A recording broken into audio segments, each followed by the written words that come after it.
A block of fire burners there right here on your classic metal show. It didn't make you uncomfortable over there, did it, Chris? Not at all. I was sitting here singing, Chris is burning.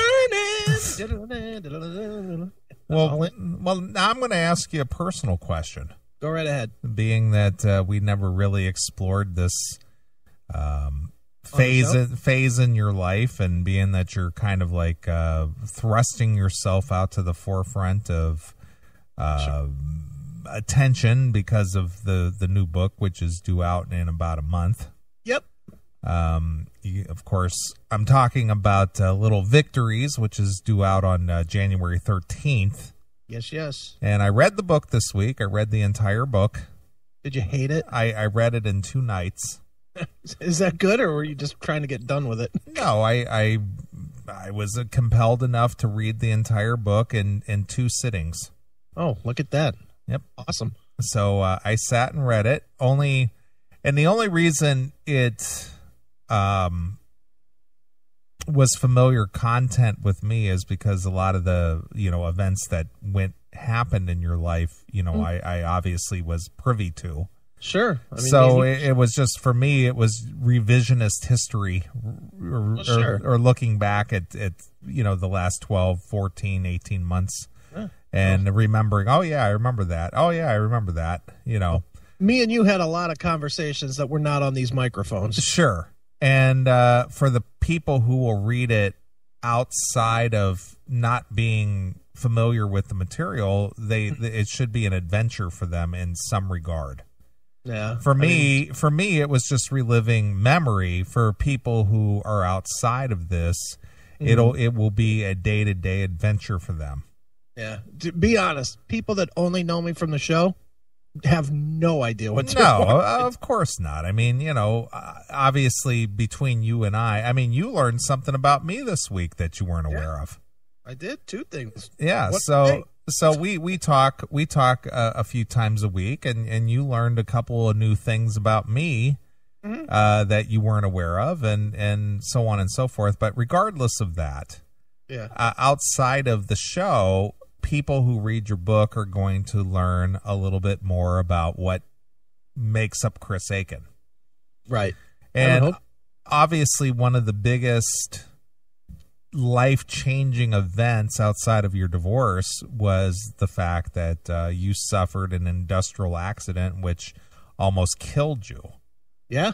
And you basically struggled back from that, and you didn't want to be an invalid. You didn't want to be someone who depended on a government handout or other people to for your subsistence. You decided that this isn't going to be you. You were going to battle back from this and become independent once again. Sure. Yep. I was determined. I used to say I used to say all the time, all I want to do is do what I used to do. All I want to do is do my normal shit. Right. That's it. And that's what got me through. Right. And you did. You succeeded. Mm-hmm. Well, looking back, as you said, you're going to, I don't know if the correct term would be celebrate the anniversary of being in your industrial accident, but I do celebrate it, to be honest. All right. Well, again, I don't know if that's the right word. I'm just the perfect word for it. I literally have a birthday party for it every year, because the truth is, no matter how fucked up that was, and believe me, it was fucked up, but if it didn't happen, I'd still be a fucking slug. I would be fucking working in some shit job, making $15-18 an hour, 25 years later. Sure. 20 years later, that's what I'd be doing. I mean, this is the 19th anniversary of it, is on Thursday, the 12th. Okay. And in that time, since then, dude, I've owned a magazine, I've been on the radio, I've owned businesses, right now I'm starting 1, 2, 3 other businesses on top of the 2 that I already have. None of that shit I wrote a book. None of that shit would have ever happened. A lot of people say I got a lot of drive, a lot more than most people. And none of that happens if I'm still sitting in some fucking dumb steel mill, just fucking around. Look at Nathan from Kentucky. All Chris ever wanted to be was a fat internet DJ doing morning zoo shit with another fat guy. And I got it. I mean, most people wouldn't get these opportunities to go all the way to reach that low, but I did, and I achieved it. Right. That's funny because I laugh about that because it's so funny because I've never been called fat. Well, no, not called fat, but considered a fat guy. No, definitely not. Which that's hysterical though. Michael Butler's a fucking fat in ignorance. fat in ignorance. I'm a fat guy. Yeah. But anyway, getting back to my original question here is that obviously that's a pretty devastating experience that you endured and overcame. Sure. But at this point, 19 years later, does it still, are the memories still fresh, or do you ever have nightmares about it, or does it ever become a conscious thing for you on a daily basis, or even maybe a bi-weekly basis, or a couple times a year at all? Or nope, not at all. You know what? I mean, I still remember it. Obviously, the weird part is I didn't go out when the fucking, I was in an explosion, fucking working in front of a steel furnace, molten copper, boom, blew up, fucking 7 tons of molten steel shower, bango. It sucked, and I didn't go out. I didn't black out or anything. I mean, I was awake all the way till the fucking hospital, and then once I got to the hospital, I slipped out into a coma for 3 weeks. But no, I remember all of it. I remember all the shit, that happened, and and the feelings and the pain and the surgeries and 22 surgeries and all kinds of shit that went into getting through it. But you know what? I had a couple. I don't want to say a couple. About 10 years where certain things definitely fucked me up. Like I wouldn't cook on a stove, or I did not go and see fireworks for 10 fucking years, just because the explosions and the booms and shit just kind of fucked me up a little bit. But now, not so much, man. I mean, I think about it, but I honestly celebrate it, man. I have never been one to ever. I never hit it. I never was like, long sleeve guy, even though my arm got pretty well smoked out, I'd never have been that guy, man. And I never will be that guy. I'm, worse things happen than getting hurt trying to fucking pay your bills to support your family. So sure. I have nothing to be embarrassed about. Right. And no, I mean, I think because I always talked about it and I never was like shy about it, that it doesn't affect me like it does a lot of other people. Mm-hmm. I know a lot of people that fucking have been burned, from burn support groups and this and that I did a while ago. And I actually got kicked out of fucking burn support because I called the people pussies. They were and they were. Dude, you would sit in these fucking groups, and I'll give more info than I probably should, but whatever. I was burned 69% with fucking 52% third degree with grafts. Wow. So I got seriously fucked up. Sure.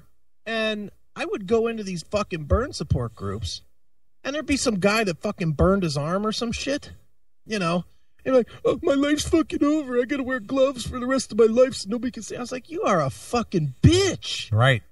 Suck it up, faggot. You fucking kept your fingers, you fucking homo. Get out there and fucking suck it up. Now let me ask you a question and be honest with me here. Did you ever use the term faggot in the class?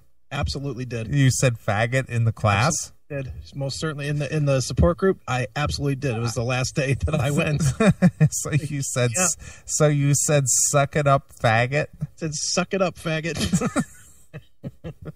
Wow, dude. But you know what? I could say that because I was sucking it. Well, up. I'm not asking you to justify it. I just wanted to know if that was your choice of words. Dude, my language didn't change.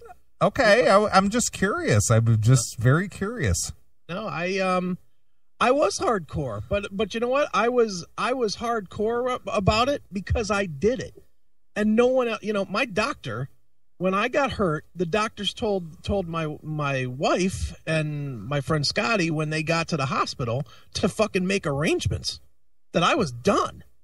that I was definitely going to die. And then after that, then they, months later after surgeries and when I woke up out of the coma and all this other fucking dumb shit, they had this meeting with my family and me, and they said, well, we're for sure going to cut off your pinkies, and we're going to cut off your right arm at the elbow. And if you work really, really hard, you might be able to walk with a 4-pronged cane.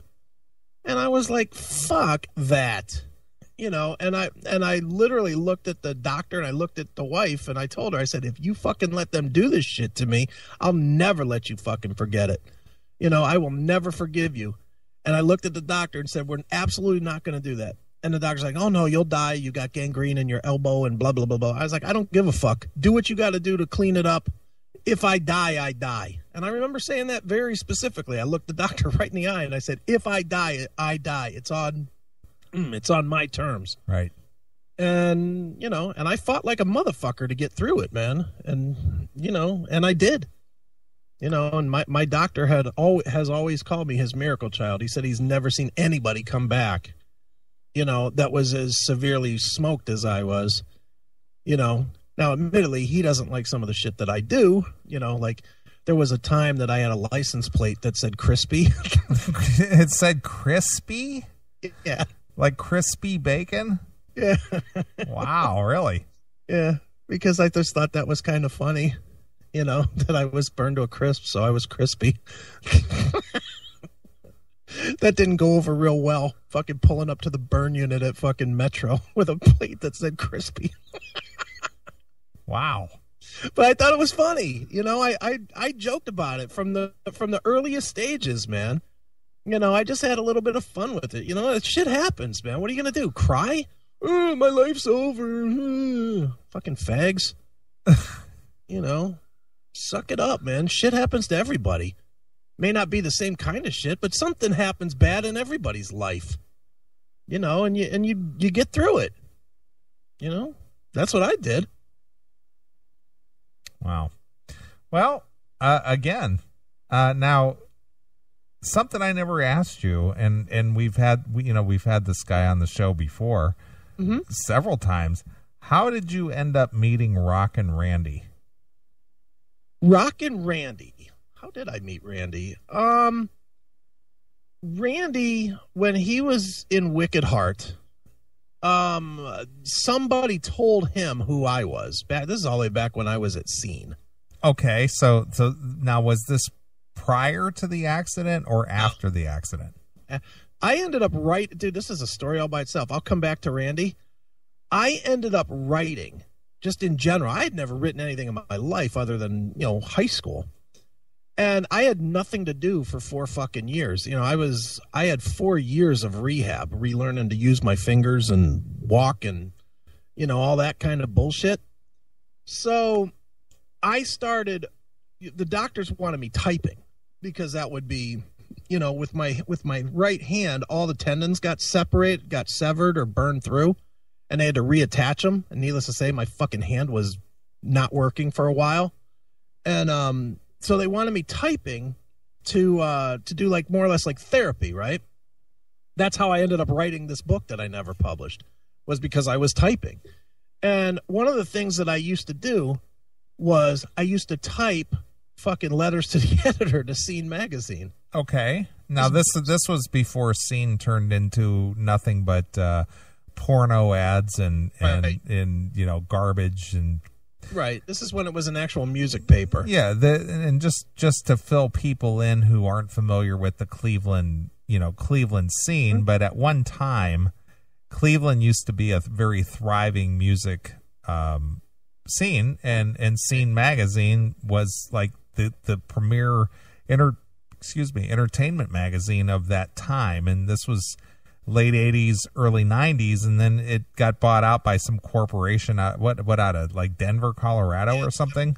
Yeah, and then they just went right to shit. Yeah, and then they turned it into all these dating ads and all these porno ads, and it just turned into an ad mag. It did. It stinks now. It's not even worth bothering with anymore, but no, I started by writing letters to the editor about how bad their writers fucking sucked ass. Okay. And the music editor at the time was a guy named Steve Batten, who I know you know. Mm-hmm. Steve emailed me and said, "Hey, do you think you could do better?" Sure. And I was like, "Abso-fucking-lutely." Of course I could do better than this crap you're putting out. Right. So he sent me some CDs, and I wrote some reviews, and then I became pretty much the dominant guy in the music section of Scene magazine. Right. Because I was willing to write a lot, and I was willing to write on any kind of music. And I was pretty, you know how I am. I had no kind of wimpiness to my writing. Sure, you know? and not only that, but it didn't hurt that you had time on your hands to do that. Yeah, well, that's it. I had nothing else to do, Sure. so I wrote reviews. Right. And so, you know, that's how I started writing, was from that. And I guess I was out at a show or something, and Randy was flyering, or, you know, Randy, whatever he's doing. And he handed me a flyer, and whoever I was with at the time was like, "Hey, you know, you should give your tape to this guy. This is Chris Aiken from the Scene." And, you know, with Randy, might as well have said, "This is hot chick that's willing to bang you." Right. Because Randy was all over me from that moment on. Well, you were gonna be his vehicle to get his, you know, his band exposure. Right. That was it. But that's how we met, and we got to be friendly. And I don't know if you remember this or not. This might even be before you knew Randy. But do you remember the Rock the Region tour? No, I don't. Oh God, this was my first ever fucking tour that I ever booked, and I'll just say straight up, it was a straight up failure. Okay. It was Wicked Heart, this band Gear. Yeah, I knew Gear. Ashes to Ashes. Okay, I know your friend Ed. And where's the button? I'm looking for the button up here, and I don't see it. There was one other band on it that was equally big named. Okay. It was a terrible tour, and it was like a tour of Cleveland and Akron and Pennsylvania, and I think we went as far as south as Columbus. All right, it's like the Michael Stanley North Coast tour. Yeah, but I think if you took all 4 dates of the Rock the Region tour and put it together, 60 people. Sure. I mean, it did no business. Yeah, it was like the Michael J. Fox, Joan Jett movie, Light of Day. Yeah. They were touring Cleveland, Akron, and Mansfield. Right, that's exactly what it was. Nice. But it was horrible. But you know, I mean, those guys respected the fact that I actually went out of my way to book it, and you know, somewhere around that time, I'm sure I was on the radio as well. So you know, that's like right when I started at radio too. So well, to break away real quick, yeah, you know, since I mentioned the movie Light of Day, people are probably go, "God damn, Neeley, you really are old." Joan Jett, Michael J. Fox in a movie. Light of Day. They were in a band. They were like brother and sister. Right. What was the famous venue in Cleveland that closed down that was like a bar that everybody knew? What was the name of that place? Jeez, what, the Empire? Nope. It was a bar. It wasn't like a club. It was like a bar. It closed down in like the mid 90s, and it was just like the premier rock club bar type. Do you know the name? I if I heard it, I would tell you I would know it. No, it's not Grog Shop. Nope. Nope. It's a bar. It's something cafe or Cleveland Cafe. I can't remember if it was the. Now see that closed in the 90s. Yeah. Well, I think that was like the big deal, wasn't it? Where a lot of like famous bands got discovered at the Cleveland Cafe. Cafe, yeah. Yeah, mm-hmm. And they played that in the movie. Right. And then they talked about playing the Agora, and they played like in Mansfield, Ohio. That because it was all centered in Cleveland and Ohio area, that movie. Right. Yep. So it was just kind of funny. It was kind of surreal to see that movie and say, "Oh yeah, I know Cleveland Cafe. Oh yeah, I know, you know, the Agora. I know," because there was an Agora in Cleveland, there was an Agora in Youngstown, there was an Agora in Akron. Right. You know, and so if you ever went to any shows, they were always at one of the Agoras, you know? Right, yeah. Yeah. So go ahead. You were doing what now? I think I was on radio at the time, too. So, you know, I was on the radio promoting the Rock the Region tour. Okay. and playing the music and whatever. And you know, dude, of all the things that I've ever done, that is the one place that I was a monumental failure, and that was booking shows. Sure. I could never do it. Right. I never did it. I think I did one one major sold out show ever. That was what was that band called? Cinematic with Spawn. Okay. We packed out Ron's Crossroads for that. Wow. Whole 150 people, right? Exactly. But dude, I can remember some that we did. Me and Matt brought in some national band. Fucking did 10 people. Nice. And played them for 8 weeks on the show. 8 weeks solid. We played their music every hour. And it still didn't matter. Didn't mean dick. Didn't mean nothing. The name of that band was Gargantua Soul. Oh, great. They were fucking terrible. Well, the guy was dressed up like an Indian. Sure. And there were so few people that he jumped off the stage and had everybody sit in a circle. And he fucking sang in the middle of the circle. Nice. Well, you could have been a big promoter like your buddy out of Youngstown. That what was his name? Bill Sharkey. Yeah. Was that his name? William Sharkey. Yeah, that guy loved me. I know. He represented Stephen Piercy. Yeah, remember he hated my guts. What was his last name? Howell. Yeah, the guy. How. Just how. How. Yeah. Yeah, that guy hated me.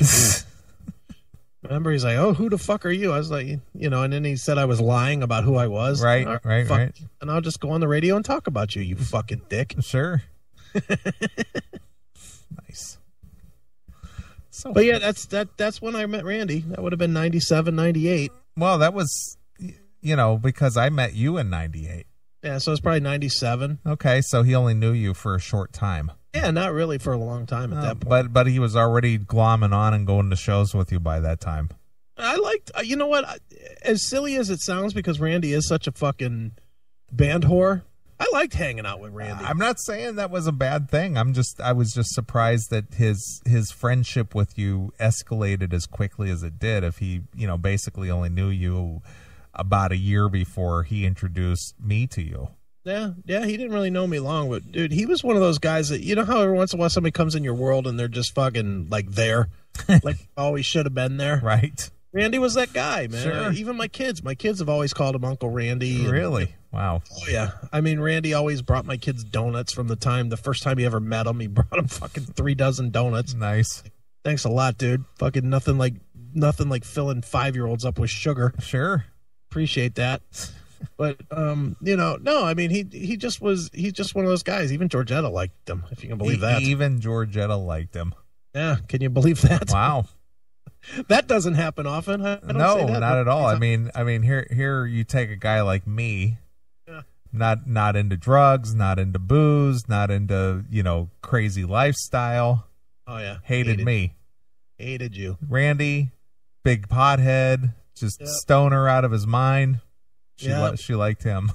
Should have brought the kids some donuts. I guess. So great. Should have brought the kids some donuts, man. Wow. Oh, no, she definitely hates you. Of course. What's not to hate? Even more now. Really? Oh, yeah. Why is that? She's more mad now that I came back to the show than I think she was then. Why? Because it just proves how little she meant to me. And what does this have to do with me on a personal level? Because you're the facilitator. Oh, I see. Because somehow I've wrapped a noose around your neck and you can't resist. You know that if it wasn't for you, I would never say the things that I say, and I would never do the kind of radio that I do. Sure. It doesn't matter that I was doing it for 12 years before the CMA. Right. How about your pal Matt? Did she like Matt? No. Okay. And Matt is like one of the easiest going, laid back, innocent guys that I know. Matt is almost unhuman. It is almost unhuman how nice Matt is. He is. And I say that not even trying to overplay him, and you will admit to that. He is one of the simply nicest people on the planet. God knows why he's friends with me. He actually wrote me an email this week. Oh, really? Yeah. Is it good? Yeah, it's a good email. He was just sharing some stories with me about I'm a big fan of the band Chicago, right? Oh yeah, sure. So their former drummer Danny Serafin has a project called CTA, which plays off of the old Chicago Transit Authority, but he calls it California Transit Authority. Okay. And, I shared the album with you. They put out a album this year called Sacred Ground, and it captures the old 70s spirit of the band Chicago. And I shared that with him, I think, way back in April. Okay. And he went on to interview Danny Seraphin, and he also interviewed Robert Lamb like we did a few years ago. And so he just sent me an email saying, hey, I thought this was a great album. It's one of my favorite albums of the year. I just wanted to let you know that I appreciate you sharing it with me. And, here's a couple interviews I did this year. Maybe you'd be interested in reading them. And, I interviewed former guitarist for Chicago, Dwayne Bailey, and this is what he had to say. And, that kind of stuff. That's cool. Well, without getting into it, because I don't want to share actual content of the book, really. But you read the chapter about Matt, right? Yeah, of course. No reason that guy should still be my friend. No, not at all. Not after the dick moves you made. Cannot believe what an unbelievable dick I was to this guy. Not once, but twice. 2 different times. Sure. And he's still like one of my best friends in the entire world. I don't get it. I mean, I honestly do not get it. Right. But I'm thankful for it, man. But yeah, Matt is like one of the nicest cats on this planet. Sure. Bar none. Well, a thing that I shared with you earlier today, the description of me. Yeah. That would be more descriptive of you in that situation. Yeah, pretty much. Yeah, pretty much. Look, my book, if it's nothing, it is probably 270 pages of what a monumental dick I can be. Yeah, sure. It really does profile that pretty well about what a fucking asshole I am. Right. But I don't know, man. Matt's one of those cats, love that dude to death. I don't know why he's my friend, but he is so good for me. Well, apparently he gleans something from you that enriches his life at some point, Yeah. It's just camaraderie, man. And I won't get into all of it, but safe to say that he had a similar thing to my divorce just before me, like 3-4 years ahead of mine. Yeah, I recall that happening. Yeah, and I did, where I'm a dick in some places, I did some things that, pretty much helped him pretty well. As far as, I just happened to know the guy that he bought his house from and helped him work through that and not be stuck with a fucking house from a cunt that fucking signed paperwork while she was sucking somebody else's cock and fucking left 2 months later. Sure. Not that I want to reveal anything. Right. Wow. Yeah, no, that was a mess all by itself, but oof. Sure. But yeah, I mean, I'm not always a dick, but I can be. Certainly am not lately.